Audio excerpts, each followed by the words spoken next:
ধন্যবাদ রাসেল ভাই। আসসালামু আলাইকুম। ওয়ালাইকুম আসসালাম। সবাইকে শুভেচ্ছা। রাসেল ভাই, এখন যে ঘটনাটি আমি শেয়ার করব সেই ঘটনাটি আসলে আমাদের বাংলাদেশের ঘটনা না, এটি সংযুক্ত আরব আমিরাতের একটি ঘটনা। ঘটনাটি আমার এক বন্ধু আছে রাজবাড়িতে, নাম আরাফাত। ওর দুঃসম্পর্কের এক আত্মীয় আছেন, তার নাম হল আব্দুর রহিম। উনি সংযুক্ত আরব আমিরাতে অনেকদিন আগে গিয়েছেন। উনি 1994 সালে সংযুক্ত আরব আমিরাতে যান। তো উনি ওখানে যাওয়ার পরে উনি যেই বাড়ির মানে যে মালিকের আন্ডারে কাজ করতেন, ঠিক ওই মালিকের বাড়িতেই ঘটে যাওয়া ঘটনা এবং ওনার সামনে ঘটে যাওয়া যে ঘটনাটি সেটি মানে আমাকে বলেছেন, সেটি আমি শেয়ার করতে যাচ্ছি আজকে। ঘটনাটা রাসেল ভাই আমার কাছে খুব একটু অদ্ভুত লেগেছে, এজন্য আমি আজকে এটা শেয়ার করব। রাসেল ভাই, ঘটনাটি উনি যখন 94 সালে যান, যাওয়ার পরে আমরা জানি যে সংযুক্ত আরব আমিরাতটা কিন্তু 7টা প্রদেশ নিয়ে গঠিত। তার ভিতরে একটা হলো রাস আল খাইম। আর সংযুক্ত আরব আমিরাতের ওই রাস আল খাইম যে প্রদেশটা, এই প্রদেশটার পাশ দিয়ে পার্সিয়ান গালফ আছে, মানে পারস্য উপসাগর যেটি। তো উনি ওই রাস আল খাইমের একদম শেষ প্রান্তে, প্রায় পারস্য উপসাগর কাছাকাছি ওনার মালিকের বাড়িটা ছিল। ওনার মালিকের ব্যবসা বেসিক্যালি ছিল খেজুরের ব্যবসা, বেশ বড় খেজুর বাগান ছিল তার। তো উনি ওখানেই কাজ করতেন এবং থাকার জায়গাটা উনি মালিকের খুব বিশ্বস্ত হওয়ার কারণে মালিকের বাড়িতে ওনার থাকার ব্যবস্থা ছিল। তো বাড়ির মালিক উনি 1998 সালের দিকে সিদ্ধান্ত নিলেন যে ওনার বাড়িটা এটা ভেঙে নতুন করে আরো সুন্দর করে একটা বাড়ি উনি করবেন। ওনার তো বিশাল জায়গা নিয়ে ওনার বাড়িটা ছিল আর কি। তো উনি যখন প্ল্যান করে সবকিছু রেডি করে বাড়ির কাজটা উনি শুরু করবেন, যখন মানে বাড়ির ভিত্তিটা ফাউন্ডেশনটা আমরা নিচ থেকে গেটে উঠানোর জন্য মাটি খুঁড়েছেন আর কি, বেশ বড় করে যখন মাটি খোঁড়া হয়েছে, তখন আসলে একটা মানে অদ্ভুত ঘটনা ঘটে। সেটা হচ্ছে মাটি খোঁড়ার পরে যখন স্থাপনা, বিশেষ করে রড বা এই জিনিসগুলো যখন ওখানে বসানো হবে, তার আগেই হঠাৎ করে নিচ থেকে পানি ওঠা শুরু হয়। নিচ থেকে পানি যখন ওঠা শুরু করে, তখন ওই যারা ইঞ্জিনিয়ার ছিল এবং যারা শ্রমিক ছিল, ওনারা ওইখানে কাজগুলো করতে পারছিলেন না পানির কারণে। বারবার মেশিন লাগিয়ে পানিটা মানে সেচ করার চেষ্টা করলেও মানে পানি আর সেটা কমছে না। তখন ওরা চিন্তা করেন যে কাছেই তো পার্সিয়ান গালফ, পারস্য উপসাগর, হয়তো বা পানির এখানে একটা প্রবাহ থাকতে পারে বলে চিন্তা করছিলেন। তারপরও ভৌগোলিক ভাবে বৈজ্ঞানিক চিন্তা করছিলেন তারা, যদিও সেটা ভৌগোলিক ভাবে ওই ঠিক ওই জায়গাতে থাকার কথা না, মানে এতটা কাছে না যে সেখানে পানি করলে পানি হয়ে যাবে। তো ওনারা খুব মানে চিন্তা করছিলেন যে শেষ করার পরেও পানি কমছে না, এখন কি করা যায়, কাজটা কিভাবে আগাবো। তখন ইঞ্জিনিয়ার বলছেন যে আপাতত কিছুদিন এভাবে অফ রাখেন কাজটা, দেখি আমরা পরবর্তীতে চিন্তা ভাবনা করে কিভাবে কাজটা আগানো যায়। তো ওইভাবে রাখা হলো রাসেল ভাই।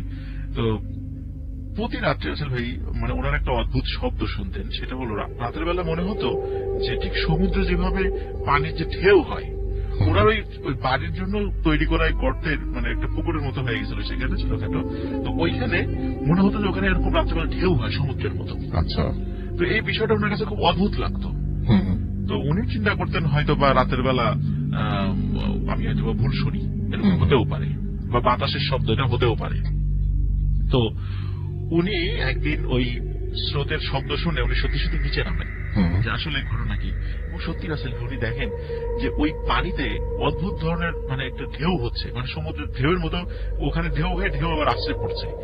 উনি চিন্তা করেন যে এরকম তো হওয়ার কথা নয় এখানে। এবং উনি আর একটা বিষয় রাসেল ভাই দেখেন যে সেটা হলো ওই পানির মধ্যে কালো আকৃতির কিছু একটা জিনিস সেখানে সাঁতার কাটছে। আচ্ছা। তো উনি এটা দেখে রাসেল ভাই খুব ভয় পান এবং দ্রুত উনি বাসায় চলে যান। বাসায় গিয়ে উনি কাউকে এই বিষয়ে তেমন কিছু বলেন না। তো এদিকে ইঞ্জিনিয়াররা ওই বিষয়ে কোনো সমাধান করতে পারছিলেন না কিভাবে কাজটা ওনারা শুরু করবেন।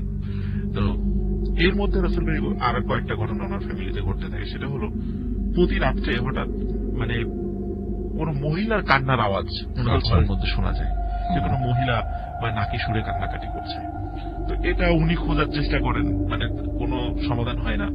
তো এখন মানে ঘরের মধ্যে একদম একটা ভুতুরে পরিবেশ সৃষ্টি হয়ে গেছে, যে রাতের বেলা একে তো ওখানে স্রোতের শব্দ, আবার ঘরের মধ্যে মনে করুন যে এই যে মহিলাদের নাকে কান্নার আওয়াজ, এটা মোটামুটি ওনার ঘরের মধ্যে ওনার যে সন্তানাদি খুব ছোট ছিল এবং ওনার ওয়াইফ এবং উনি খুব ভয় পেতেন এটা। তো এখন আসল ভাই এটা তো সমাধান করার দরকার, এখন কি করা যায়।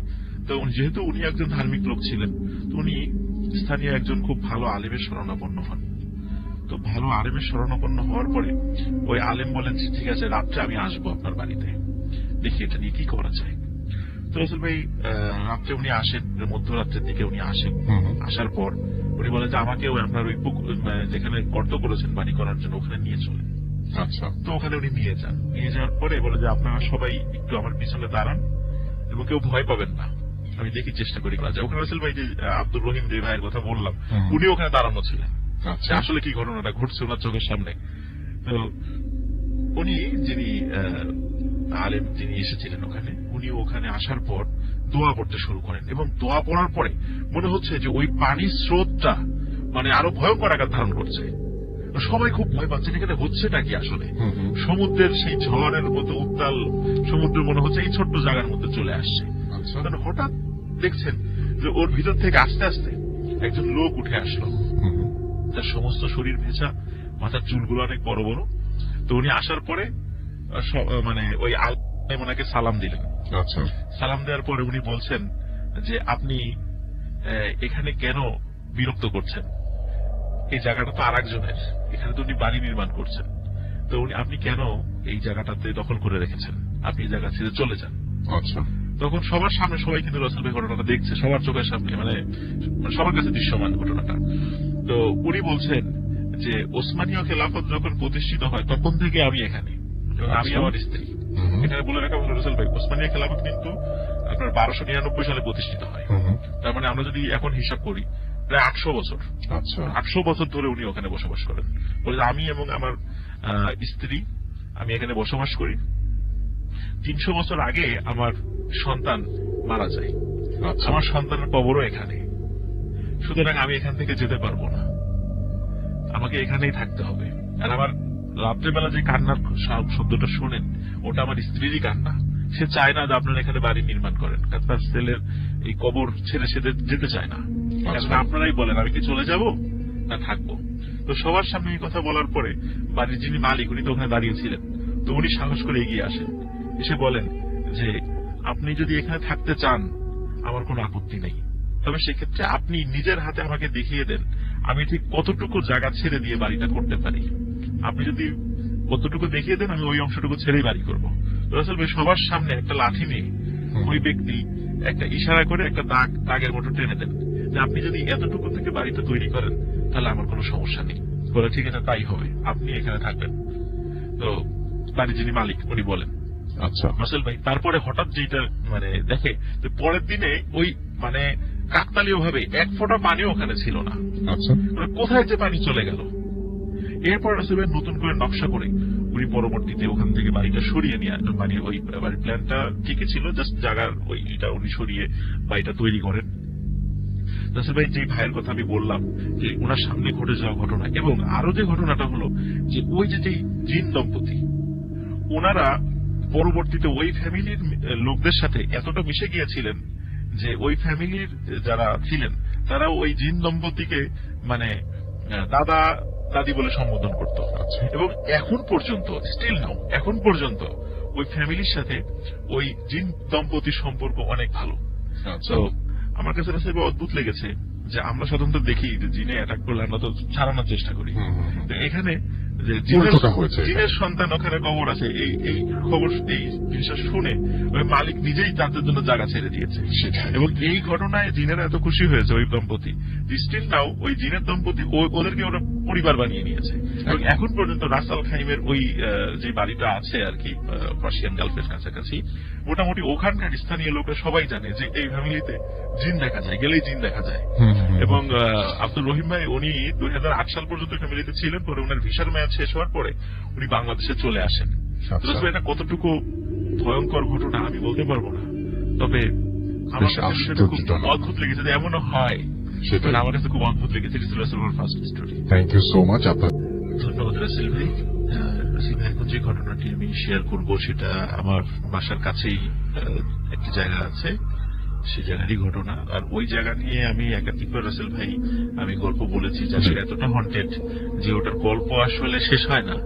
অনেক অসাধারণ ভয়ঙ্কর সমস্ত ঘটনাগুলো সেখানে রয়েছে। এখন যে ঘটনাটি রাসেল ভাই শেয়ার করবো, রাজবাড়ি ভৌতিস্ট টিমের যে মেম্বার সজীব ওই ঘটনাটি আমাকে কালেক্ট করে দিয়েছে। তো ওদের জন্য অনেক ধন্যবাদ, অনেক কষ্ট করে রোজার মধ্যে এই ঘটনাটি দিয়েছে আর কি। ধন্যবাদ। তো আসলে ভাই ঘটনাটি যে যার সাথে ঘটেছিল খুব বেশি দিন আগে না, এটা 2000 সালে ঘটনা এটা। তো যার সাথে ঘটেছে তার নাম হচ্ছে বাবু। তো উনি রাজবাড়ী রেল স্টেশনের পাশে কয়েকটা হোটেল আছে, উনি ওই একটা হোটেলের কর্মচারী এখন পর্যন্ত আর কি, উনি সেখানে কাজ করেন। তো উনি রাতের বেলা যখন বাড়িতে ফিরতেন, তো বাড়িতে ফেরার সময় ওনার বাড়িটা ছিল হচ্ছে কামালদিয়াকান্দি গ্রামে, এবং ওই কামালদিয়াকান্দি গ্রামে যাওয়ার জন্য ওই আপনার রেল স্টেশন থেকে সোজা পূর্ব দিক থেকে হেঁটে আসতে হয়, এবং যে জায়গাটা আছে লোকোশট নামক একটা জায়গা, যে জায়গাটা গল্প আমি আগে বলেছি, ওই জায়গাটা এমনিতেও অনেক কন্টেন্ট, যারা রাজবাড়ি যারা বাসিন্দা আছেন তারা জানেন ওই জায়গা সম্পর্কে। তো ওই রেল পার হয়ে একটি কবরস্থান আছে রাসেল ভাই, কিন্তু ওই কবরস্থানটি একটু ভিন্ন ধরনের কবরস্থান, এটা মানে মুসলিমদের কবরস্থান নয়। রাজবাড়িতে ওই রেলের জায়গার পাশে দলিত সম্প্রদায়ের একটা বিশাল আবাস স্থল আছে সরকারিভাবে। তো ওনাদের মধ্য থেকে যাদেরকে পোড়ানো হয় না, কোনো কারণে যাদেরকে পোড়ানো হয় না, তাদেরকে ওখানে কবরস্থ করা হয় আর কি। তো ওদিক দিয়ে আসার সময় উনি বেশ কিছু ঘটনা, স্বাভাবিকভাবে ওখানে যে ভয়ঙ্কর ঘটনা ঘটে এটা উনি জানেন, বেশ মোটামুটি সাহস নিয়ে চলাফেরা করেন আর কি। একদিন উনি ফিরছিলেন, ফেরার সময় যখন রেল পার হয়ে ঠিক ওই জায়গা দিয়ে যাচ্ছিলেন কবরস্থানে, ঠিক মাঝখান দিয়ে আসলে ওই পায়ে হাঁটার রাস্তা, মানে দুই পাশে কবরস্থান, মাঝখান দিয়ে পায়ে হাঁটার রাস্তা। আর এই কবরস্থানে বড় বড় দুটো শিমুল গাছ আছে, আমরা লোকালি সেটাকে মাদার গাছ বলে থাকি আর কি। আসলে একটা মাদার গাছের অবস্থা এমন, ওটা যদি কেউ দেখে, যে কেউ মাদার গাছটা দেখে ভয় মনে হবে যে একজন মানুষ 2 হাত উঁচু করে দাঁড়িয়ে আছে, ঠিক একটা মানুষের অবয়বের মতো ওখানে একটা গাছ আছে আর কি। আর আরেকটা ওই গাছ সম্পর্কিত বিষয়, সেটা হলো যে এখন পর্যন্ত মানে ওই গাছে কমপক্ষে 20 জন লোক, কমপক্ষে আরো বেশি হবে, কমপক্ষে 20 জন লোক সুইসাইড করেছে ওই গাছের। ওই যে আমি বললাম একটা মানুষের মতো 2 হাত উঁচু করে দাঁড়িয়ে আছে, ওই একটা ডালের সাথে বা আর একটা ডালের সাথে কমপক্ষে 20 জন মানুষ এখন পর্যন্ত মারা গেছে। কেন যে ওখানে গিয়ে সুইসাইড করে এটা আসলে আমরা আজও জানি না, যে ওইখানে গিয়েই কেন মারা যায়। রাসূল ভাই উনি যখন যাচ্ছিলেন, যাওয়ার সময় তো হঠাৎ ওই ছিল চাঁদের মানে চাঁদনি রাত, হঠাৎ উনি মনে হলো যে মাথায় একটি ডাল এসে আঘাত করলো। তো উনি মনে করেন হয়তো যাওয়ার পথে কোনো ডাল হয়তো আমার মাথায় বেঁধে গেছে। তো উনি চিন্তা করলেন যে তাহলে আমি ডালটা হাত দিয়ে সরিয়ে দিই। যখন রাসূল ভাই উনি যখনই হাত দিয়ে সরাতে গেছেন ডাল, তখন দেখেন না, ওনার এটা আসলে কোনো ডাল না, এটা একটা মানুষের পায়ের মতো মনে হচ্ছে। তখন উনি সাহস করে যখনই উপরে তাকিয়েছেন, তখন উনি দেখছেন একজন মানুষ চলছে সেখানে। তো উনি ওই দৃশ্য দেখে ওনার সকল সাহস শেষ হয়ে গেছে, উনি ওখানেই একটা চিৎকার দিয়ে সেন্সলেস হয়ে পড়ে যান।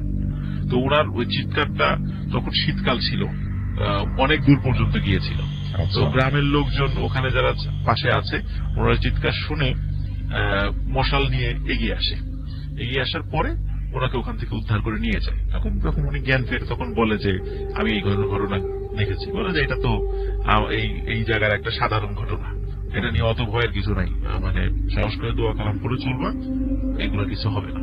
তো তাই হোক, উনি সুস্থ হয়ে যান, যেহেতু সবাই তাকে অভয় দেয়, আমরা এরকম অনেক ঘটনা দেখেছি, ভয় টয় পাইনি। উনি স্বাভাবিকভাবে একটু মানসিক ভাবে মানে হয়ে ওঠেন, আবার চাঙ্গা হয়ে ওঠেন। তো ওই ঘটনা উনি ভুলে যান। এর রাসূল ভাই 3-4 দিন পর আবার কোনো কারণে মানে ওই হোটেল থেকে বের হতে হতে ওনার দেরি হয়ে গেছিল। তো আবার যখন উনি ফিরছিলেন শীতের রাতে, তখন আবার যখন ওই কবরস্থানের মাঝখান দিয়ে উনি হেঁটে যাচ্ছিলেন, সাধারণভাবে ওনারা একসাথে 3-4 জনই আসেন, তবে ওই দিন আবার উনি একা ছিলেন। উনি যখন আসছিলেন, তখন রাসূল ভাই আর একটা ঘটনা ওনার সাথে ঘটে। তো উনি দেখেন যে পুরো কবরস্থান জুড়ে প্রায় 7 থেকে 8টা কাফন মোড়ানো লাশ পড়ে আছে, এবং আর একটা দিকে কেউ খেয়াল করেন যে একটি কবর, সেটা মনে হচ্ছে কেউ উপর থেকে মাটি সরিয়ে ফেলেছে, এবং চাঁদনি রাতে উনি স্পষ্ট দেখছেন যে ওই কবর থেকে কোনো একজন ব্যক্তি মাথা উঁচু করে দাঁড়িয়ে আছে। তো ওই দৃশ্য উনি দেখার পরে উনি আর সাহস রাখতে পারেন নাই, উনি ওখানে আবার সেন্সলেস হয়ে পড়েছেন। তো আবার ওই সকালবেলা ওনাকে উদ্ধার করা হয়। এখন রাসূল ভাই এই যে দুটো ঘটনা, বিশেষ করে পরের যে ঘটনাটা, এরপরে কি রাসূল ভাই উনি যেদিনই একা আসেন, আর ওনার বাড়ি যাওয়ার পথ কোনোভাবেই ওই আপনার ওই কবরস্থানের মাঝখান দিয়ে যাওয়া ছাড়া ওনার উপায় ওইভাবে নাই, কেন উনি যদি অন্য দিক দিয়ে ঘুরে যেতে চান কয়েক কিলোমিটার ঘুরে তাকে বাড়ি যেতে হবে। তো যার কারণে ওনারা চেষ্টা করেন একসাথে কয়েকজন আসার জন্য, এবং একা থাকলে মানে একটু সাহস করে আসার জন্য। কিন্তু রাসেল ভাই যখনই উনি একা থাকেন এই ঘটনাগুলো ওনার সাথে ঘটতে থাকে। বিশেষ করে এই যে যখন উনি একা থাকেন ওই ঠিক রাস্তার ওখানে এই কাফন মোড়ানো লাশগুলো ওনার পথ থাকতে দাঁড়ায়। তো একদিন উনি চিন্তা করছেন যে এইভাবে ভয় পেলে চলবে না, মুরব্বীরা যেহেতু বলেছেন ওনারা অনেকেই এগুলো দেখেন ভয় পান না, আমি আর ভয় পাবো না। উনি মনে মনে সাহস নিয়ে একদিন আবার উনি একা আসছিলেন, উনি সাহস নিয়ে এগিয়ে যাচ্ছেন। এবং সত্যি রাসেল ভাই ওই দিন দেখে একই রকম ভাবে ওনার পথ আগলে এরকম কয়েকটা লাশ শুয়ে আছে। তখন উনি চিন্তা করে আজকে আর ভয় পাবো না, আজকে আমি এই লাশের উপর দিয়ে চলে যাব, দেখি আমাকে কি করে। তখন আসলে উনি সাহস করে এগিয়ে যাচ্ছিলেন। যখনই রাসেল ভাই সাহস করে একটা লাশ পার হয়েছেন, হঠাৎ উনি ফিল করলেন যে একটি লাশ খপ করে ওনার পা চেপে ধরেছে, এবং উনি কিছুতেই পা ছোটাতে পারছেন না, অনেক চিৎকার করছেন, কিন্তু মনে হচ্ছে যে রাসেল ভাই উনি চিৎকার মানে ওনার গলা দিয়ে বের হচ্ছেই না। অনেক দোয়া করার পরে হঠাৎ মনে হলো যে লাশ তার পাটা ছেড়ে দিল। তখন উনি মানে ওনার সর্বশক্তি দৌড়াচ্ছেন। রাসেল ভাই উনি যত দূরেই দৌড়ান না কেন ওনার মনে হচ্ছে যে উনি একই জায়গায় দাঁড়িয়ে আছেন, অনেক জোরে দৌড়াচ্ছেন, কিন্তু উনি একই জায়গায়, মানে উনি কিছুতেই মনে হয় যে উনি 1 ইঞ্চি আগাতে পারছেন না। এভাবে অনেক চেষ্টা উনি করেন, এবং কিছুক্ষণের মধ্যে হঠাৎ দেখেন যে পিছন থেকে একটা ছায়া মূর্তি এসে ওনাকে চাপতে ধরে, এবং চাপতে ধরার পর ধস্তাধস্তি হয়, এবং সকালে ওনাকে আবার ওই একই জায়গায় পাওয়া যায়। ওনাকে পাওয়ার পর আবার ওনার এরপরে প্রায় 3 দিন উনি সেন্সলেস ছিলেন। সেন্সলেস থাকার পরে উনি তারপরে সুস্থ হন। আর ওই যে রাসেল ভাই একটা ছায়ামূর্তির সাথে জাপটাজাপটির কারণে ওনার শরীরে এখন পর্যন্ত অনেক মানে আঁচড় লাগার দাগ আছে এখন পর্যন্ত, এটা রয়ে গেছে আর কি। অনেকে উনি দেখান এটা, যে এই অনেকে বিশ্বাস করে যে অনেকে আমরা গল্প শুনি যে জিনের সাথে ধস্তাধস্তি হয়, কিন্তু ওনার শরীরে ওই ধস্তাধস্তির চিহ্ন এখনো বিদ্যমান। আজ তো প্রায় 18 বছর হয়ে গেল, এখন ওনার শরীরে বিদ্যমান আছে রাসেল ভাই। তো এটি ছিল রাসেল ভাই আমার। অনেক ধন্যবাদ আপনাকে আপনার ঘটনার জন্য, এবং আশা করছি যে আশা করি সবাই ভালো আছেন। আজকে রাসেল ভাই যে ঘটনাটা আমি শেয়ার করব, ঘটনাটি ঘটেছিল সিঙ্গাপুরে, বাট যার সঙ্গে ঘটেছিল বা তিনি আমাকে বলেছেন মানে তার বাসা রাজবাড়ির বালিয়াকান্দি উপজেলা। তো ঘটনাটি আসলে যে আমাকে বলেছে তার নাম আব্দুল কাদের, তো তার বড় ভাইয়ের নাম হলো আব্দুল খালেক। ওই আব্দুল খালেক 2010 সালে উনি সিঙ্গাপুরে গিয়েছিলেন। তো সিঙ্গাপুরে উনি যেখানে কাজ করতে গিয়েছিলেন সেখানে এই ঘটনাটি ঘটে। তো সেই ঘটনাটি আমি সরাসরি চলে যাব। তো রাসেল ভাই সিঙ্গাপুরের বিষয়টা বলার আগে আমি কয়েকটা বিষয় বললে এবং ঘটনার প্রেক্ষাপট আগে থেকে একটু লিসেনারদের বুঝতে সুবিধা হবে। সেটা হলো বেসিক্যালি সিঙ্গাপুরটা কিন্তু সেকেন্ড ওয়ার্ল্ড ওয়ারের সময় এটি জাপানিরা দখল করে নিয়েছিল, এবং জাপানিরা দখল করার পর সেখানে কিন্তু অনেকগুলো কনসেন্ট্রেশন ক্যাম্প তারা করেছিল। পুরো সিঙ্গাপুরে বিভিন্ন জায়গায় কনসেন্ট্রেশন ক্যাম্প ছিল, আর কনসেন্ট্রেশন ক্যাম্পগুলি সেই ক্যাম্প যেখানে যুদ্ধবন্দীদেরকে ধরে নিয়ে অকথ্য নির্যাতন করা হতো। তো পরবর্তীতে যখন মিত্রবাহিনী মানে অ্যালাইড ফোর্সেস এর সোলজাররা যখন সিঙ্গাপুর দখল করে নেয়, তখন কনসেন্ট্রেশন ক্যাম্প থেকে বন্দীদেরকে মুক্ত করা হয়। আর রাসেল ভাই আরেকটা বিষয় সেটা হলো জাপানি কিছু শব্দ রয়েছে, যেমন হাসনাহেনা, রিক্সা, হারিকিরি। এই হারিকিরি অর্থ হচ্ছে এটা জাপানি শব্দ, সেটা হলো যে জাপানি সোলজাররা বা কোন নাগরিককে যদি শত্রুপক্ষের আগমন দেখে তাহলে তাদের হাতে আত্মসমর্পণ না করে তার ধারালো একটা কোন অস্ত্র দিয়ে নিজেরা সুইসাইড করে। এটাকে জাপানি শব্দে হারিকিরি বলা হয়। তো দেখা গেল যে কনসেন্ট্রেশন ক্যাম্প থেকে একজনও জাপানি সোলজারদেরকে জীবন্ত গ্রেপ্তার করতে পারেনি অ্যালাইড ফোর্সেসের সোলজাররা, মানে মিত্রবাহিনীর সোলজাররা। তো সেখানে তারা বিভিন্ন কনসেন্ট্রেশন ক্যাম্পে এইভাবেই তারা মারা গিয়েছিলেন আর কি। এখন আসলে আমি ঘটনাতে চলে যাচ্ছি। তো যিনি গিয়েছিলেন আব্দুল খালেক সাহেব, উনি বেসিক্যালি মানে সিঙ্গাপুরে যাওয়ার আগে বিভিন্ন ধরনের কাজ আছে ওখানে, কেউ কনস্ট্রাকশনের কাজ, কেউ ইলেকট্রিশিয়ান হয়ে ট্রেনিং নিয়ে সেখানে যান। উনি বেসিক্যালি মানে পাইপের কাজ, যেটাকে আমরা প্লাম্বার বলি আর কি, উনি প্লাম্বারের কাজ শিখে সেখানে গিয়েছিলেন, যে বিল্ডিং এর পাইপের কাজ উনি করবেন। তো উনি যে কোম্পানির সাথে চুক্তিবদ্ধ হয়ে তাকে পাঠানো হয় ওটা তুরস্কের একটি কোম্পানি। তো তুরস্কের একটি কোম্পানি, ওইখানে সিঙ্গাপুরের পাদাং নামক একটা জায়গা আছে, ওই জায়গাতে একটি মানে বিল্ডিং এর কাজ মানে কনস্ট্রাকশনের কাজের দায়িত্ব নেন এবং ওইখানে ওনার দায়িত্ব থাকে উনি পাইপের কাজগুলো দেখাশোনা করবেন। কারণ ছাদ যখন ঢালাই হয় সেখানে ভিতরে পাইপ দেওয়া হয়, বিভিন্ন জায়গায় ইলেকট্রিক লাইন গুলো কিভাবে হবে, কোথায় পাইপ যাবে সেগুলো তো দেখতে হবে। এজন্য সর্বক্ষণই তাকে ওই সময় থাকতে হবে। তো তাকে নিয়ে যাওয়া হয় ওখানে রাসেল ভাই। কিন্তু ওখানে যার উনি দেখেন যে বিল্ডিং এর কাজটা ওনারা করবেন ইতিমধ্যে সেটা দোতলা কমপ্লিট হয়েই আছে, এবং সেই দোতলাটা আরো হয়তো 5-6 বছর আগে করা হয়েছে। তারপর থেকে সেটা পরিত্যক্ত অবস্থায় ছিল, তার উপরে আবার মানে ওই বিল্ডিংটা করা হবে, এবং ওই বিল্ডিংটা 25 তলার ফাউন্ডেশন ছিল। তারপরে ওনাদেরকে কাজ বুঝিয়ে দেওয়া হয়, বিল্ডিং এর মালিক বুঝিয়ে দেন। কিন্তু ওনারা বারবার বলেছিলেন যে আগের কোন কনস্ট্রাকশন কোম্পানিটা ছিল তাদের কাছ থেকে আমাদের কিছু বিষয় বুঝে নেওয়ার দরকার আছে। তারা কোন দিক দিয়ে কারেন্টের লাইন নিয়েছেন, কোন দিক দিয়ে কোন পাইপ বসিয়েছেন। তখন বলে যে তাদের সাথে কথা বলতে হবে না। মালিক বললেন যে তাদের সাথে কথা বলার দরকার না, আমি আপনাদেরকে বুঝাই দিচ্ছি। তখন তারা বারবার ওই কনস্ট্রাকশন ফার্মের সাথে কথা বলার চেষ্টা করলেও মালিক তাদেরকে কথা বলতে দেন নাই, মালিকই বুঝিয়ে দেন। তারা যথারীতি কাজ শুরু করে দেয়। কিন্তু মনে একটু সন্দেহ লাগে কি ব্যাপার, তাদের সাথে কথা বলতে দিচ্ছে না কেন। সন্দেহের পর্যায়ে থাকে, কিন্তু মনে করে হয়তো বা কোনো কারণে লেনদেনে ঝামেলা ছিল, এই জন্য হয়তো কথা বলতে দিতে যাচ্ছে না, এরকমটা প্রথম দিকে তারা মনে করেছিল। তো আসলে কাজটা যখন শুরু হয়, তো প্রথম 2 দিন 3 দিন কাজে কোনো সমস্যা হচ্ছিল না। বেসিক্যালি আসলে ওখানে কাজের জন্য 150 জন লোক কাজ করতো, মানে 24 আওয়ার্স কাজ চলতো, 3/24, 8 ঘন্টা করে 50 জন করে কাজ কন্টিনিউ। মানে এইসব কথা ছিল যে 6 মাসের মধ্যে 25 তলার, মানে 25 তলা না, 10 তলার কাজটা মানে শেষ করে দিতে, পরে আবার পরবর্তী ধাপে আবার তারা করবে এই কনস্ট্রাকশন। এইভাবে চুক্তিটা ছিল। আসলে কাজটা যখন শুরু হওয়ার পর মানে দেখা গেল যে রাতের বেলা সাধারণত কাজের যারা দায়িত্বে থাকে, ঠিক রাতের মানে শিফট অনুযায়ী যখন হয়তো বা কারো সপ্তাহে হয়তো 1বার বা 2বার সুযোগ আসে, বা সাধারণত 2বার সুযোগ আসে রাতের বেলা কাজ করার আর কি, ওই শিফটিং হিসাবে আর কি। তো রাতের বেলা কাজ করতে গেলে রাতের বেলা কিছু বিপত্তি দেখা গেল। সেটা হলো মানে কিছু লোক মানে রাতে যখন মানে কনস্ট্রাকশন কাজগুলো করতো তখন হঠাৎ কেউ মানে নিচে পড়ে যেত, হয়তো পা পিছলে পড়ে গেছে, বিভিন্ন কারণে হতে পারে। পড়ে গিয়ে আসলে এমন জায়গায় পড়তো, মানে কনস্ট্রাকশনের কাজে আমরা দেখেছি রড গুলো কিন্তু খাড়া করা থাকে, একদম রডের উপরে গিয়ে পড়তো এবং খুব বিভৎসভাবে মারা যেত। এইভাবে যখন কয়েকজন লোক মারা গেল তখন লোকজন রাতের শিফটে কাজ করতে চাইলো না। তখন বলা হলো আমরা রাতের শিফটে কাজ করবো না। তখন মালিকগুলো আচ্ছা ঠিক আছে, তাহলে 16 ঘন্টা কাজ হবে, তো দিনের বেলায় কাজ হবে, 2 শিফটে কাজ হবে, গভীর রাতে সবাই ঘুমাবে, এইভাবে কাজ ঠিক হলো। কিন্তু রাতের বেলা রাসেল ভাই অনেক জিনিস চুরি হয়ে যেতে পারে, জন্য পাহারারও দরকার থাকে।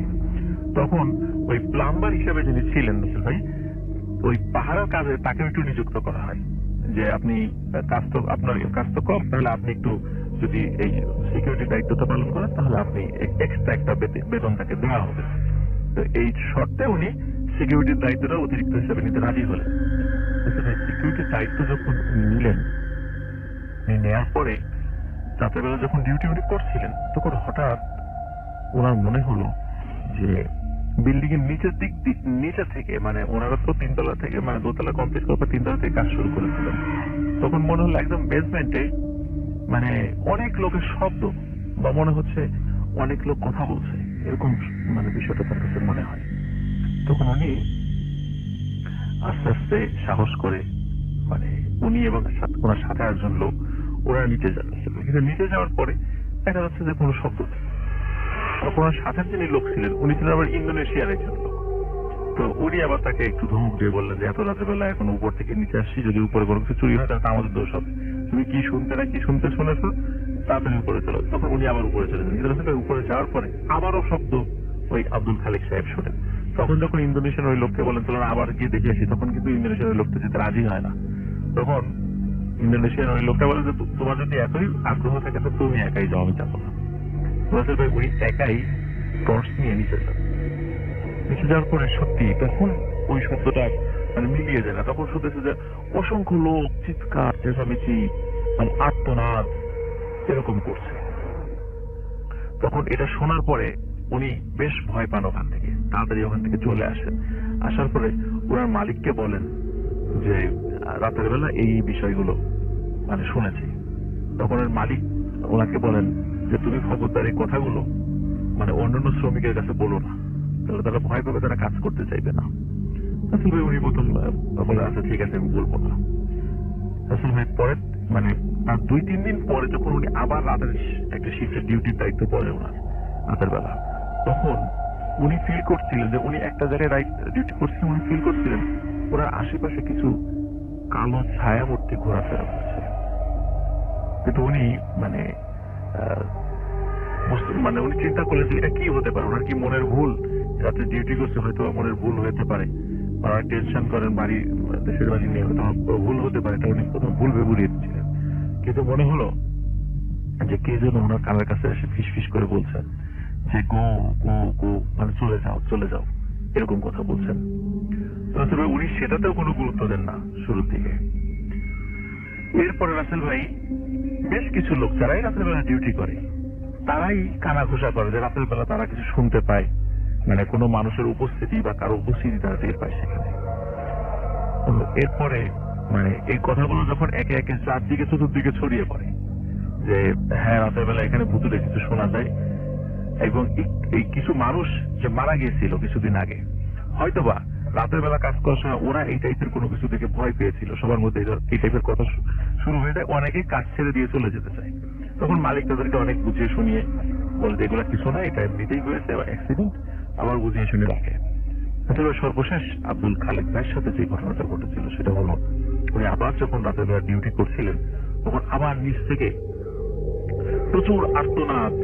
তখন উনি সাহস করে চিন্তা করেন যে এবার আমি সত্যি যাই দেখি এটা আমার মনের ভুল নাকি।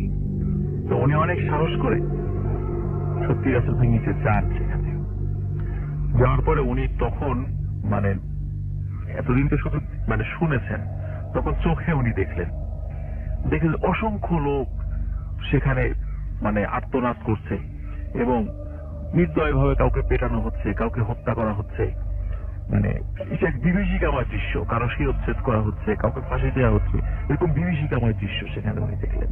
ওই দৃশ্য দেখে উনি ওখানে সেন্সলেসলি পড়ে যান। সকালবেলা যখন ওনাকে উদ্ধার করা হয় তখন উনি সব বিষয়গুলো খুলে বলেন এবং উনি ওনার মালিককে বলেন উনি আর কাজ করবেন না। তখন ওনার মালিক অনেক তাকে রাখার জন্য চেষ্টা করে, কিন্তু বলেন না উনি কিছুতেই কাজ করবেন না। তখন উনি আবার দেশে ফিরে আসেন। রাসেল ভাই পরবর্তীতে আব্দুল খালেক ভাই যেটা জানতে পেরেছিলেন সেটা হলো ওই যে মানে ওই ওনার যে বিল্ডিং এর কাজটা 2 তলা করে মানে শেষ হয়ে গেছিল, এর আগের আরেকটা কোম্পানি কাজ শুরু করেছিল, সেটা একটা মালয়েশিয়ান কোম্পানি।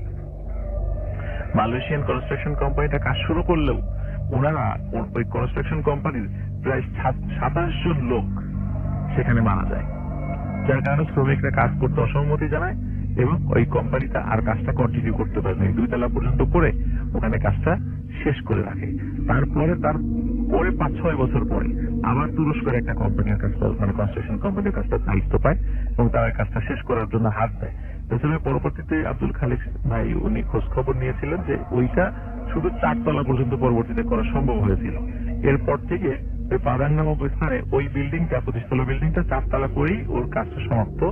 আজ পর্যন্ত আমি শুনেছি যে ওটা 4 তলাই রয়ে গেছে। এটা ছিল ওদের ফার্স্ট স্টোরি। আসসালামু আলাইকুম, সবাইকে শুভেচ্ছা। ভাই এখন যে ঘটনাটা বলবো এটা আমাদের রাজবাড়ির একটি ঘটনা। তো এই ঘটনাটি যার সঙ্গে ঘটেছিল তার নাম হচ্ছে জালাল। উনি পেশায় একজন নির্মাণ শ্রমিক। তো উনি ওনার বাসা হচ্ছে সূর্যনগর। তো উনি সাধারণত কাজের জন্য রাজবাড়ি শহরেই আসতেন, রাজবাড়ি এসে সারাদিন কাজ করতেন। ওই সময়ে এই ঘটনাটার সময়টা একটু বলি, ঘটনাটার সময় ছিল 2002 সালের দিকের ঘটনা। ওই সময়ে রাতের বেলা একটি ট্রেন মানে রাজবাড়ি থেকে মানে রাজবাড়ি না এখন দৌলতদিয়া ঘাট থেকে ঈশ্বরদী পর্যন্ত যেত, মাঝখানে রাজবাড়ি হয়ে সূর্যনগর হয়ে ঈশ্বরদী, আমার বাড়ি যেহেতু সূর্যনগর। উনি এই কাজটা করতে হতে অনেক সময় কাজ করতে করতে যখন দেরি হয়ে যেত উনি ওই ট্রেনটাতে চড়ে রাতের বেলা বাড়িতে যেতেন, মাঝে মাঝে উনি ট্রেনে বাড়িতে যেতেন। একদিন রাসেল ভাই উনি সকালবেলা যখন কাজ করার জন্য ওনার যে গ্রাম সূর্যনগর থেকে যখন রাজবাড়ি শহর থেকে আসছিলেন, হঠাৎ করে উনি খবর পেলেন যে ওনার পার্শ্ববর্তী গ্রামের একটি ছেলে সে সুইসাইড করেছে, গলায় ফাঁস লাগিয়ে সুইসাইড করেছে। তো তখন উনি আর ওই বিষয়টা নিয়ে অত, যেহেতু মানে ওনার কাজের সময় হয়ে যাচ্ছিল, তাড়াতাড়ি যেতে হবে, তো উনি আর ওইটা নিয়ে অত মাথা ঘামানোর সময় পান নাই আসলে। তো যার কারণে উনি রাতে রাজবাড়িতে চলে আসেন।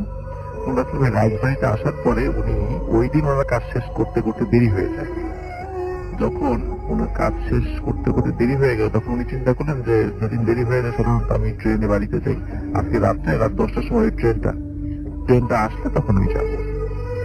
রাসেল ভাই রাত 10টা যখন বেড়ে গেছে, দেখে ট্রেন আর আসে না, অনেকক্ষণ 1 ঘন্টা 2 ঘন্টা করতে করতে রাত প্রায় 1টা বেজে গেল। তখন শুনে যে ট্রেনটা আসলে তার আগের স্টেশনে পড়ে গেছে, মানে লাইনচ্যুত হয়েছে, এই জন্য ট্রেনটা আসতে অনেক দেরি হবে। তখন উনি বুঝতে পারলেন যে আজকে হয়তো বা আমার ট্রেনে যাওয়া সম্ভব হবে না। আর যেহেতু রাজবাড়ী স্টেশন থেকে সূর্যনগরের দূরত্ব কিন্তু রাসেল ভাই খুব বেশি না, মাত্র 3 কিলোমিটার হবে। তো চিন্তা করেন যে তাহলে আমি এই পথটা পাই হেঁটে চলে যাই। তখন উনি চিন্তা করলেন যে রেলের পাশ দিয়ে না হেঁটে উনি মানে যে রাস্তাটা ছিল আর কি, মানে পায়ে হাঁটার যে রাস্তাটা, পাকা রাস্তা, উনি ওই দিক দিয়ে যাবেন, এটা উনি চিন্তা করলেন। তো উনি হাঁটা ধরলেন আর কি। হাঁটতে হাঁটতে রাসেল ভাই রাজবাড়িতে গভর্নমেন্ট কলেজ যেটা রয়েছে, গভর্নমেন্ট কলেজের পাশেই একটি বহু আগের একটি লাশ কাটা ঘর রয়েছে। এটা আমি রাসেল ভাই এর আগেও বেশ কয়েকটা ঘটনা শেয়ার করেছিলাম, ওই লাশ কাটা ঘরেরই বেশ কয়েকটা ঘটনা আমি শেয়ার করেছিলাম অনেকদিন আগে আর কি। তো আজকে ওই লাশ কাটা ঘরেরই সেকেন্ড স্টোরি, মানে অন্য একটা স্টোরিটা আমি শেয়ার করবো। তো উনি যখন রাসেল ভাই লাশ কাটা ঘর পাশ দিয়ে যাচ্ছিলেন ওই সময়, তখন হঠাৎ উনি দেখলেন যে ওখানে বেশ লাশ কাটা ঘরের সামনে বেশ একটু জটলা। তখন উনি চিন্তা করলেন যে জটলাটা কিসের। তখন উনি চিন্তা করলেন হয়তো বা উনি যখন সকালবেলা বাড়ি থেকে বের হয়েছিলেন, বের হওয়ার সময় যিনি পার্শ্ববর্তী গ্রামের একটা ছেলে মারা গিয়েছিল বলে উনি শুনেছিলেন, ওই চিন্তা করলেন হয়তো বা এই লাশের লোকজনই এখানে, আমি একটু ওখানে কাছে গিয়ে শুনে আসি যে আসলে এই লাশটা ওই ছেলের কিনা। তো উনি একটু কৌতূহল হয়ে ওখানে যান, ওখানে গিয়ে বলেন যে এই লাশটা কি ওই ছেলের? তখন ওরা বলে হ্যাঁ এই লাশটা ওরই, ভিতরে লাশ কাটা হচ্ছে। তখন উনি বলে যে কি ব্যাপার, আপনাদের কাউকে তো চিনলাম না, আপনারা কি ওই গ্রামেরই? বলে না, আমরা কেউই ওই গ্রামের না। বলে তাহলে কি ওর পরিবারের আত্মীয় স্বজন কেউ এখানে আসেনি? তখন উনি বলে যে না, পরিবারের আত্মীয় স্বজন কেউ আসে নাই। ওখানকার যারা উপস্থিত লোকজন বলে যে আমরা তারই আত্মীয় স্বজন, দূর দূরান্ত থেকে এসেছিলাম, আমরাই এর সাথে রয়েছি, আমরাই এই লাশটা নিয়ে আবার গ্রামে ফিরে যাব। তখন উনি চিন্তা করলেন যে যেহেতু তারা গ্রামে যাবেন, উনি একা মানুষ, একটা কাজ হয় যে আমি একবারে শেষ করে এদের সাথেই বাড়িতে যাই। উনি এই চিন্তা করে বললেন যে ভাই আমি কিছু মনে না করলে আমি কি এখানে থাকতে পারি? তখন সবাই বললেন যে না আপনি চলে যান। বললেন আমি তো থাকি, আমি একা আছি, আপনাদের সাথেই আমি যেতাম। তখন তারা বললো আচ্ছা ঠিক আছে থাকেন। তো রাসেল ভাই একটা কথা বলে দেয় ভালো, ওই জালাল ভাই যিনি, উনি আবার নামাজ কালামি ছিলেন, 5 ওয়াক্ত নামাজ পড়তেন, উনি সুন্নতি পোশাক পরতেন এবং মুখে দাড়িও ছিল না। তো উনি ওখানে ছিলেন। কিছুক্ষণের মধ্যে রাসেল ভাই হঠাৎ করে ওই জালাল ভাই খেয়াল করলেন যে লাশ কাটা ঘরের দরজাটা আস্তে আস্তে আস্তে আস্তে ফাঁকা হয়ে গেল। তখন উনি দেখতে পেলেন যে ঘটনাটা, সেটা হলো যে লাশ কাটা হচ্ছে, কিন্তু যার লাশ কাটা হচ্ছে এবং যারা কাটছে সবার চেহারা রাসেল ভাই একরকম। আচ্ছা, যেমন ওনার বর্ণনা অনুযায়ী ওখানে যারা লাশ কাটছিল কারো মাথায় চুল ছিল না, গোফ দাড়ি কিচ্ছু ছিল না, মনে হয় একদম ক্লিন ভাবে মাথাটা মানে কামানো, দাড়ি কামানো, গোফ কামানো, এবং সবাই ছিল ফর্সা, ধবধবে ফর্সা। এবং আসলে লাশ যেটা কাটা হচ্ছে এবং সেটার চেহারাও ওই ঠিক যারা কাটছে ওদের একই রকম চেহারা সবাই। এটা দেখে উনি মারাত্মক ভয় পান। উনি ওখান থেকে চলে যাবেন, এমন সময় তারা বলে কি ভাই আপনাকে তো শুরুতেই বলেছিলাম চলে যেতে, এখন কেন যেতে চাচ্ছেন? এখন তো যেতে পারবেন না, এখন থাকেন, লাশের জানাজাটা করে তারপর আপনাকে যেতে হবে। তখন উনি তাদেরকে অনুনয় বিনয় করে যে না ভাই আমি চলে যাই। বলে না যেতে পারবেন না, লাশের জানাজা অবশ্যই করে যেতে হবে আপনাকে। রাসেল ভাই কি আর করা, উনি আল্লাহর নাম স্মরণ করছেন বসে বসে।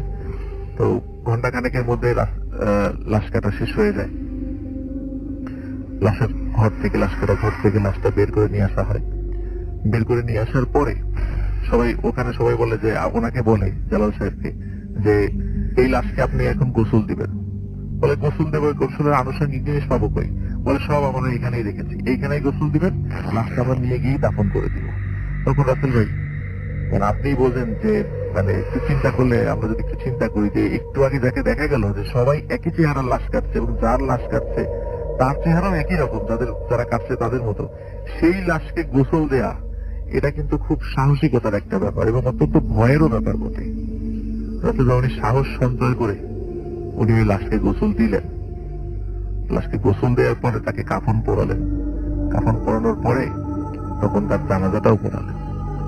জানাজা পড়ানোর পর সবাই বললো যে এইবার চলেন আমরা গ্রামের দিকে যাবো, আপনার সূর্যনগর গ্রাম, এই গ্রামের দিকে এখন আমরা যাবো। তখন আসলে ওখানে খাটিয়া, একটা কাঠের খাটিয়া রাখা ছিল, খাটিয়াতে লাশটা তোলা হলো। সবাই যাচ্ছে এবং সবাই উচ্চ স্বরে কালেমা শাহাদাত আশহাদু আল্লা ইলাহা ইল্লাল্লাহ এটা পড়তে পড়তে যাচ্ছে। রাসেল ভাই জালাল সাহেবের কাঁধে যখন খাটিয়ার একটা কাঠ ওনার কাঁধে রাখা ছিল, উনি খেয়াল করছিলেন যে মনে হয় খাটিয়াটা আস্তে আস্তে ভারী হয়ে যাচ্ছে। তখন উনি চিন্তা করলেন যে ভারী হতে পারে, হয়তো আমি কিছুক্ষণ বহন করছি এই জন্য আমার কাছে ভারী মনে হচ্ছে। তখন উনি চিন্তা করলেন, আরেকটু খেয়াল করলেন যে না, উনি যেহেতু নির্মাণ শ্রমিক, উনি ইট সুরকি অনেক টানেন, সুতরাং এই লাশের খাটিয়া এতটুকু টেনে ওনার কাঁধ ভারী হওয়ার কথা নয়। ওনার সঙ্গে আর একটা বিষয় হলো খাটিয়াটা আস্তে আস্তে আস্তে আস্তে আরো বেশি ভারী হয়ে আসছে। তখন উনি পাশের যে লোকগুলো ছিল তখন বলছে, ভাই আমি তো আর লাশটা বহন করতে পারছি না। তখন বলে যে না, আপনি লাশটা ছাড়তে পারবেন না, আপনাকে এটা বহন করেই যেতে হবে। ভাই এটা খুব ভারী হয়ে গেছে, ভারী হয়ে গেছে কোনো সমস্যা নেই।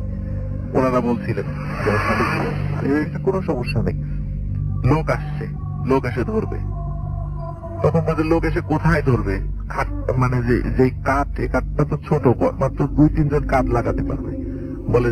তখন রাসেল ভাই উনি খেয়াল করলেন জালাল সাহেব যে ওই কাঠটা আস্তে আস্তে বড় হচ্ছে এবং কোথা থেকে যেন, যে কাঠটা কাঁধের উপরে থাকে, কাঠটা কাঠের উপরে থাকে আর কি, কোথা থেকে যেন আশেপাশ থেকে 5-6 জন করে লোক আসছে আর ওই কাঁধের সাথে ওই মানে কাঠটা নিজের কাঁধের সাথে ঠেকাচ্ছে, আর ওই কাঠটা আস্তে আস্তে লম্বাই হচ্ছে। আর রাসেল ভাই জালাল সাহেবের বর্ণনা অনুযায়ী যত লম্বা হচ্ছে কাঠটা, লাশের ওই খাটিয়াটা তত ভারী হচ্ছে, তত ভারী হচ্ছে।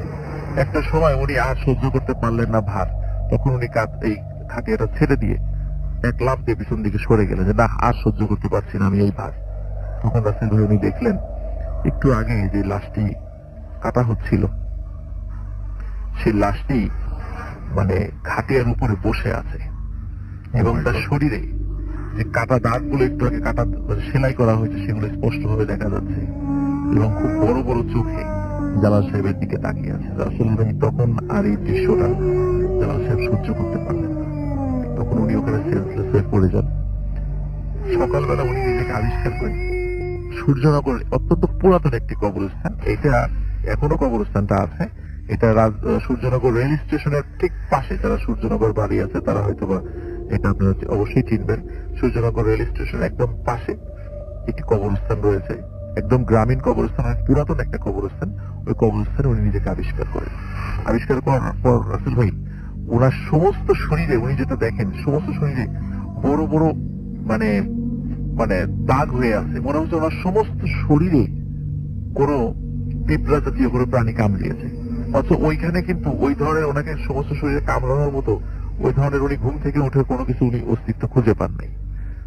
পরবর্তী রাসেল ভাই উনি খোঁজ খবর নিলেন যে পার্শ্ববর্তী যে মারা গিয়েছিল সে তাকে আসলে লাশ কাটা হয়েছিল কিনা।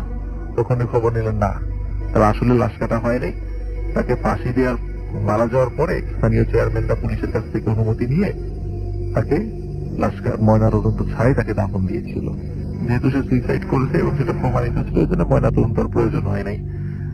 মানে পুলিশকে সেটা অনেক রিকোয়েস্ট করে তাদের কাছ থেকে অনুমোদন নিয়ে যেতে দাফন করে। তার মানে রাসেল ভাই এখানে একটা বিষয় সেটা হলো, তাহলে উনি যে দেখলেন যে কাদেরকে দেখলেন ওইখানে, এবং একই চেহারার লাশ, একই চেহারার লোক, যারা লাশ কাটছে তাদের চেহারাও যেরকম, যার লাশ কাটছে তার চেহারাও সেরকম। এই ঘটনাটি রাসেল ভাই উনার কাছ থেকে শোনা, জালাল সাহেবের কাছ থেকে। উনি এখনো নির্মাণ শ্রমিকের পেশায় আছেন, এখন উনি রাজমিস্ত্রির দায়িত্ব পালন করেন। তো এটাই ছিল রাসেল ভাইয়ের first story. Thank you Rasel ভাই। Most welcome. অনেক চমৎকার একটা ঘটনা শুনলাম আমরা, এবং এই ঘটনাটি আশা করছি আপনাদেরও ভালো লেগেছে। আরো একবার আপনাদেরকে জানিয়ে দিয়ে, যদি আমাদেরকে যদি আপনারা লিখতে চান তাহলে আমাদের অ্যাড্রেসটা হচ্ছে bhutafm@radio40.fm, which is BHWTFM@RADIOFORK.FM। আপনার নাম, ঠিকানা এবং ফোন নাম্বার সহ আপনার জীবনে ঘটে যাওয়া সেরা ঘটনা লিখে পাঠাতে আমাদের কাছে। ঘটনার শুরুতে অবশ্যই উল্লেখ করুন যে ঘটনাটা আপনি স্টোরিতে শেয়ার করতে চান নাকি আপনি চান আপনার ঘটনা আমরা পড়ে শোনাই। ওকে। আর যার কাছ থেকে শুনেছি তিনি একজন ট্রাক ড্রাইভার। তো আমি একদিন মানে আমার বাসা তো রাজবাড়ি, আমি রাজবাড়ি থেকে আসছিলাম, গলন্দ মোড় থেকে আমি একটা যশোর থেকে আসা বাসে উঠি যে আমি ওই বাসে ঢাকা যাবো আর কি। তো আমার পাশে যিনি বসেছেন উনি বারবার করে ড্রাইভারের গাড়ি চালানোর সমালোচনা করছেন যে ড্রাইভার কিভাবে গাড়ি চালায়, এটা এইভাবে করতে হবে। আমি বললাম যে আপনি কি গাড়ি চালাতে পারেন? বলে হ্যাঁ, আমি তো অনেকদিন ধরে ট্রাক চালাই। আমি তখন বললাম আপনি কোন রুটে ট্রাক চালান? তখন বললো যে আমি ঢাকা থেকে জাফলং ওই পাথর আনা নেওয়া করে উনি আর কি ট্রাকে। তখন আমি মনে করলাম যে ট্রাক ড্রাইভাররা তো রাতের বেলা অনেক সময় গাড়ি চালায়, অনেক কিছু দেখে। তখন আমি ওনাকে বললাম যে আপনার কাছে কি কোনো ভয়ের ঘটনা আছে? তখন বলে হ্যাঁ, ওনার জীবনে একটাই ভয়ের ঘটনা আছে, তো সেটা আমি শুনেছি, সেটা আমি আজকে শেয়ার করতেছি। তো ঘটনাটি যেটা সেটা হচ্ছে যে এটা ঘটনাটা 80-র দশকে।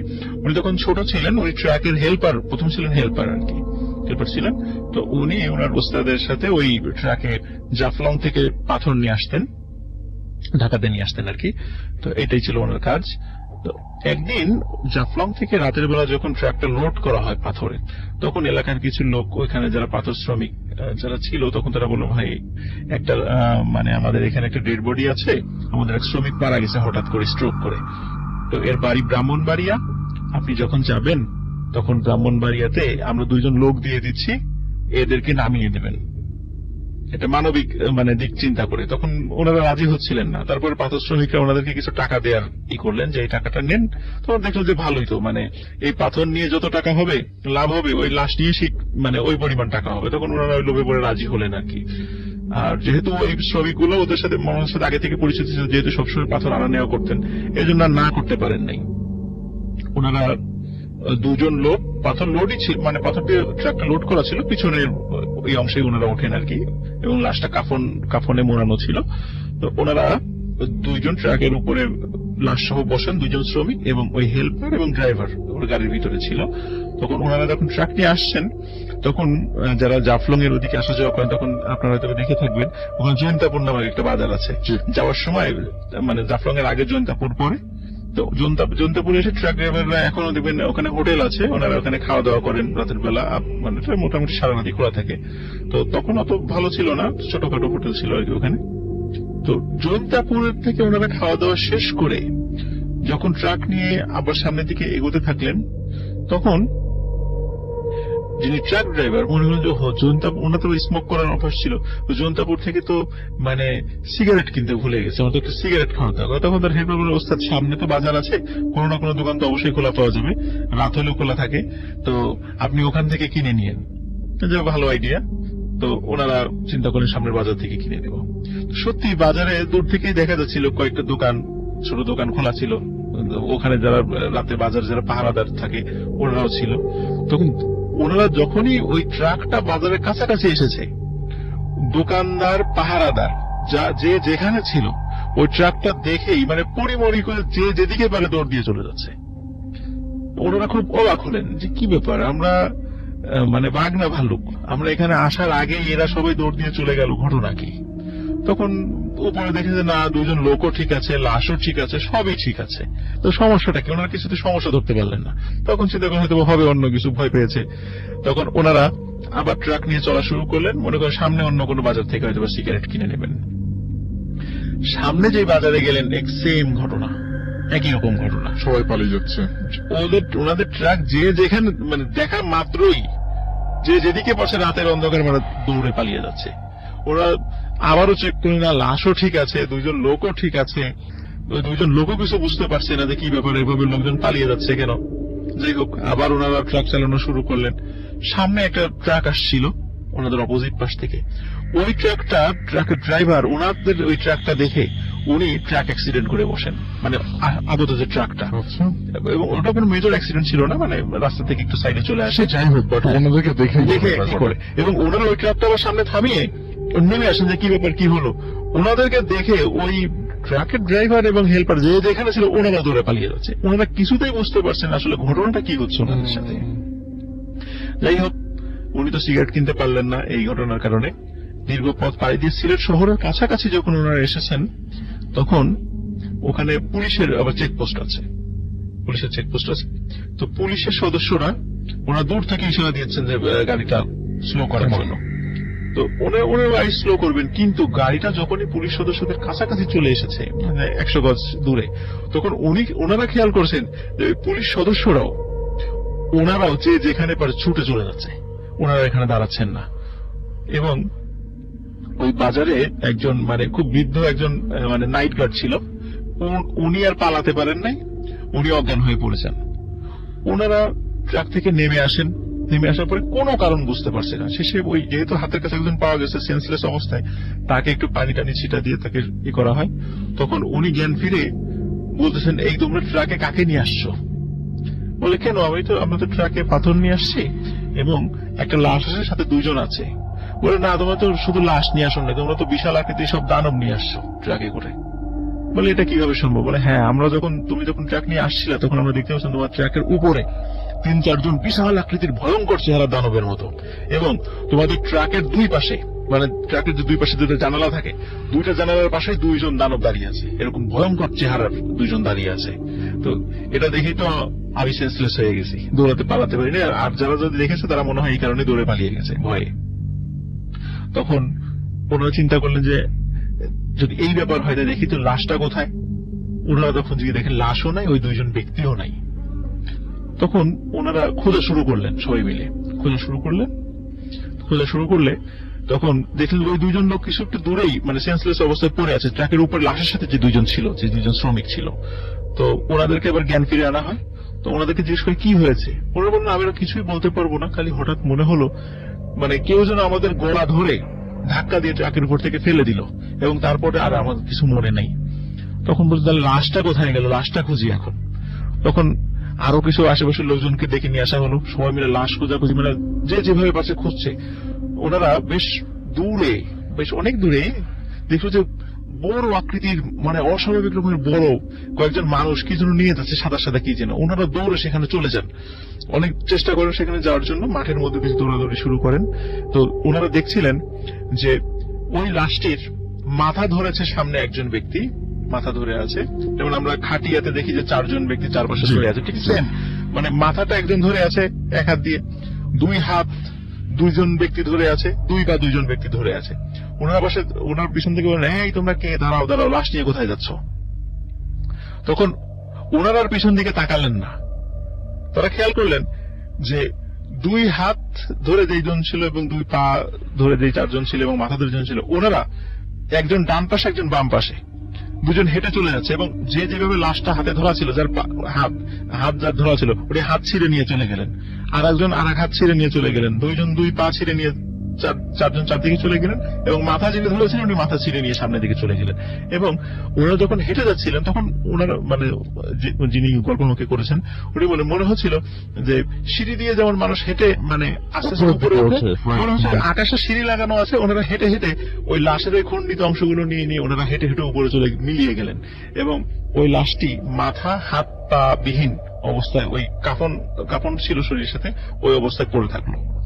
তখন ওনারা চিন্তা করেন যে এই ভয়ঙ্কর লাশটি নিয়ে আমরা কিভাবে ওনার ফ্যামিলি কাছে যাবো। যদিও ওই ব্যক্তির কোনো পরিবার ছিল না, উনি একাই ছিলেন, ওনার দুঃসম্পর্কে কিছু আত্মীয় ছিল, ওখানকার স্থানীয় লোকজন জানতো ওনার বাড়ি ব্রাহ্মণবাড়ি, এতটুকু শুধু জানতো। যে আমরা যে জৈন্তাপুর সিলেটের যেখানে দেখি আর কি, এখনো যারা যাবেন ওখানে আমরা জানি যে রাজা গৌর গোবিন্দের সাথে শাহজালাল রহমতুল্লাহ ওখানে কিন্তু একটা যুদ্ধ হয়েছিল, এবং ইতিহাস যারা জানেন তারা জানেন যে ছিল 2016 সালের একদম শেষ দিকে। তখন আমি আপনার ওয়ার্ল্ডের একটা রিনাউন্ড মাল্টিন্যাশনাল কোম্পানি, একটি কুরিয়ার কোম্পানিতে আমি চাকরি করতাম, সিনিয়র এক্সিকিউটিভ হিসেবে এয়ারপোর্টে আমি জব করতাম।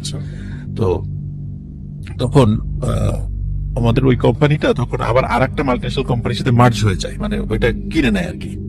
তো কিনে নেওয়ার ফলে যেটা হয় মানে রেগুলার অনেক শিপমেন্ট আসতো, ওই শিপমেন্ট গুলো আবার আমাদের যিনি এয়ারপোর্ট মানে যিনি ম্যানেজার ছিলেন ওই স্যারকে আবার এগুলো অনেক কষ্ট করে মানে হেড অফিসে গিয়ে মানে গুলশানে এসে এটা করতে হতো আর কি।